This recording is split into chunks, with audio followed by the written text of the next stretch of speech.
Kaya nga chasing ang tawag kapag pilit mo hinahabol yung taong lumalayo sa'yo. Now, when it comes to polarity, yung masculine-feminine polarity, ang fundamental dynamics ay ganito. Tayong mga lalaki ay yung natural top or leader. Ibig sabihin, tayo yung nagsiset ng tono ng relationship. Habang ang mga babae naman ay yung mga natural bottom or receiver that will respond to that lead. Okay? That's why the man initiates. Okay? A woman cannot follow where a man does not lead. Ang role mo bilang lalaki is to decide kung ano yung gusto mo and invite the woman to join you in your life.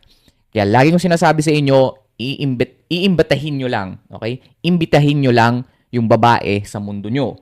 Hindi kayo ang papasok sa mundo niya. So, we are the dominant one. So, we are the ones who will take the initiative. Okay, pag sinabi kong take initiative, tayo talaga yung unang mag-first move, tayo yung mag-i-initiate ng interaction. So, ang role naman ng babae is to reciprocate. Meaning, yung interest level niya sa'yo is signaled by her helpfulness and cooperation.